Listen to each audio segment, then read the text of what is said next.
जय श्री कृष्णा। राधे राधे। आप सभी का एक बार फिर से हमारे YouTube चैनल पर हार्दिक स्वागत है। आज से आप हर दिन हमारे चैनल पर माघ मास महात्म्य कथाएं सुनेंगे। आज आप सुनने वाले हैं माघ मास महात्म्य की कथा। माघ मास महात्म्य का चतुर्थी अध्याय की कथा आज का अध्याय है। उससे पहले सुनिए सीता नितनेम की कहानी। इस कहानी को सीता माता कहती और प्रभु श्री राम सुना करते थे। एक दिन श्री राम भगवान को किसी काम के लिए बाहर जाना पड़ा तो सीता माता कहने लगी, भगवान मेरा तो 12 वर्ष का नितनेम है, अब आप बाहर जाएंगे तो मैं अपनी कहानी किसे सुनाऊंगी। तब श्री राम ने कहा कि सीता आप कुएं के पाल पर जाकर बैठ जाना और वहाँ पर जो भी औरतें पानी भरने आएंगी उन्हें अपनी कहानी सुना दिया करना। सीता माता कुएं की पाल पर जाकर बैठ गईं। तभी एक स्त्री आई। उसने रेशम की जरी की साड़ी पहन रखी थी और सोने का घड़ा ले रखा था। सीता माता उसे देखकर कहने लगी, बहन मेरा 12 वर्ष का नितनेम सुन लो। पर वह स्त्री बोली, मैं तुम्हारा नितनेम सुनूंगी तो मुझे तो घर जाने में देर हो जाएगी और मेरी सास मुझसे झगड़ा करेगी। इसलिए उसने कहानी नहीं सुनी और अपने घर चली गई। लेकिन उसके घर जाते ही उसकी रेशम की जरी की साड़ी फट गई। सोने का घड़ा मिट्टी घड़े में बदल गया। सासू ने देखा तो पूछा, अरे बहू यह किसका दोष अपने सिर लेकर आ गई हो। बहू बोली, माँ कुएं पर एक औरत बैठी थी, उसने अपनी कहानी सुनाने के लिए कहा लेकिन मैंने वो कहानी नहीं सुना, शायद उसी का फल मुझे मिला है। बहू की बात सुनकर अगले दिन वही साड़ी और वही घड़ा लेकर सास कुएं की पाल पर गई। सास को वहीं पर सीता माता बैठी मिली तो माता सीता ने कहा, बहन मेरी कहानी सुन लो। सासू बोली, एक बार छोड़, मैं तो 4 बार कहानी सुन लूंगी। तब सीता माता बोली, राम आए लक्ष्मण आए, देश के पुजारी आए, नित नेम का नेम लाए, आओ राम बैठो राम, तपी रसोइया जियो राम, माखन मिश्री खाओ राम, दूध बतासा पियो राम, सूत के पलका मोटो राम, साल दुसाला पोटो राम, साल दुसाला ओढ़ो राम, जब बोलूं राम ही राम, राम संवारे सबके काम, खाली घर भंडार भरेंगे, सबका बेड़ा पार करेंगे, श्री राम जय जय राम। सासू बोली, बहन कहानी तो बहुत अच्छी लगी। फिर कहानी सुनकर सासू घर चली गई और उसकी साड़ी फिर से रेशम जरी की बन गई। मिट्टी का घड़ा भी फिर से वापस सोने के घड़े में बदल गया।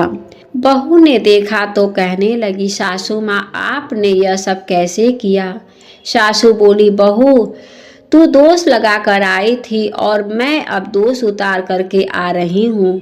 बहू ने पूछा कि माँ जी वह कुएं वाली स्त्री कौन है। सासू ने बताया कि वह तो सीता माता थी। वह पुराने से नया कर देती हैं, खाली घर में भंडार भर देती हैं।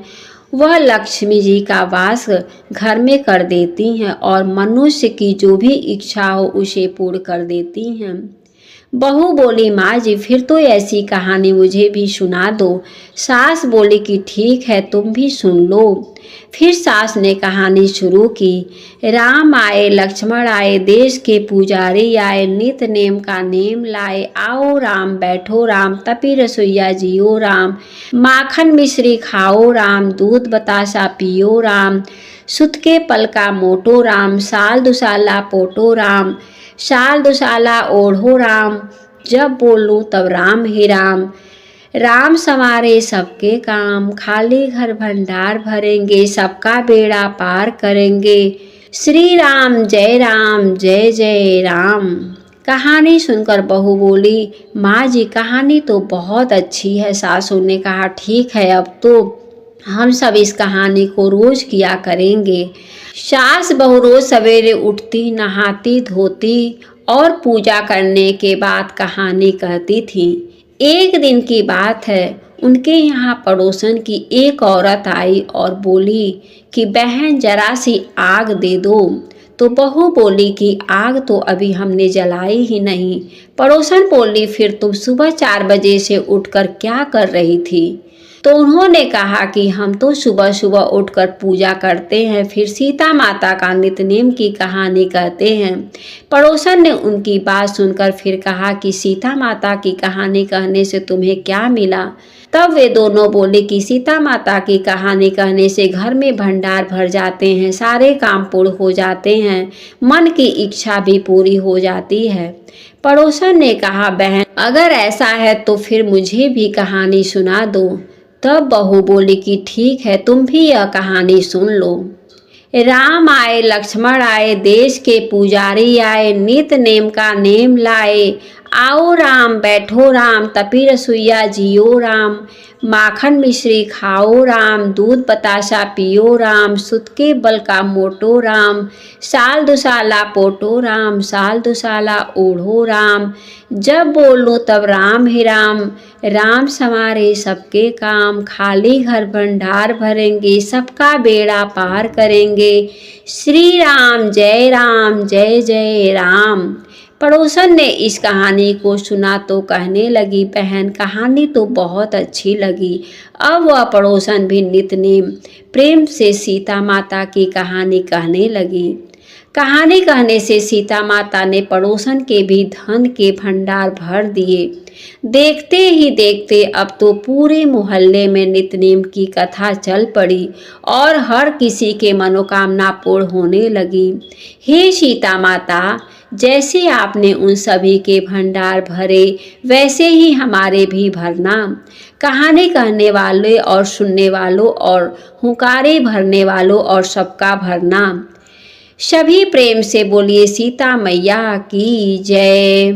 माघ मास महात्म्य का चतुर्थी अध्याय। श्री वशिष्ठ जी कहने लगे कि हे राजन, अब मैं माघ मास के उस महात्म्य को कहता हूँ जो कार्तिवीर्य से पूछने पर दत्तात्रेय जी ने कहा था। जिस समय साक्षात विष्णु के रूप श्री दत्तात्रेय जी सत्य पर्वत पर रहते थे, तब महिष्मति के राजा सहस्त्रार्जुन ने उनसे पूछा कि हे योगियों में श्रेष्ठ दत्तात्रेय जी, मैंने सब धर्म सुने, अब आप कृपा करके मुझे माघ मास का महात्म्य कहिए। तब दत्तात्रेय जी बोले, जो नारद जी से ब्रह्मा जी कहा था वही माघ मास महात्म्य मैं तुमसे कहता हूँ। इस कर्मभूमि भारत में जन्म लेकर जिसने माघ स्नान नहीं किया उसका जन्म निष्फल हो गया। माघ मास महात्म्य भगवान की प्रसन्नता, पापों के नाश और स्वर्ग की प्राप्ति के लिए माघ स्नान अवश्य करनी चाहिए। यदि यह पुष्ट शुद्ध शरीर माघ स्नान के बिना ही रह जाए तो इसकी रक्षा करने से क्या लाभ। जल में बुलबुले के समान, मक्खी जैसे तुच्छ जंतु के समान यह शरीर माघ स्नान के बिना मरण के समान है। विष्णु भगवान की पूजा न करने वाला ब्राह्मण, बिना दक्षिणा के श्राद्ध, ब्राह्मण रहित क्षेत्र, आचार रहित कुल, ये सब नाश के बराबर है। गर्व से धर्म का, क्रोध से तप का, गुरुजनों की सेवा न करने से स्त्री तथा ब्रह्मचारी, बिना जली अग्नि के हवन और बिना साक्षी के मुक्ति का नाश हो जाता है। जीविका के लिए कहने वाली कथा, अपने ही लिए बनाए हुए भोजन की क्रिया, शूद्र से भिक्षा लेकर किया हुआ यज्ञ तथा कंजूस का धन, यह सब नाश के कारण है।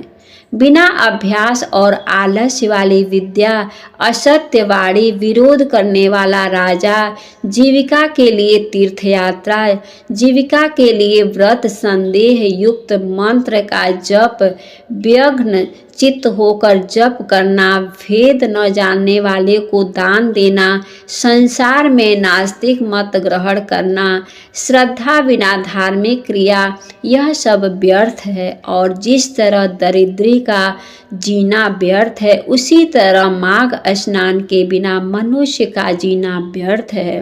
ब्रह्मघाती, सोना चुराने वाला, मदिरा पीने वाला, गुरु पत्नी गामी और इन चारों की संगत करने वाला माघ स्नान से पवित्र हो जाता है।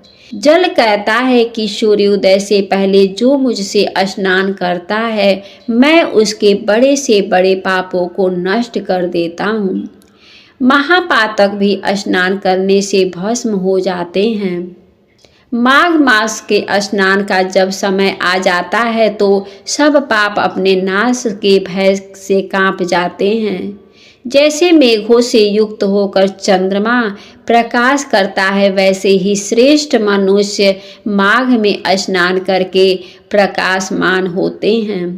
काया वाचा मनसा से किए हुए छोटे या बड़े, नए ये पुराने सभी पाप स्नान से नष्ट हो जाते हैं।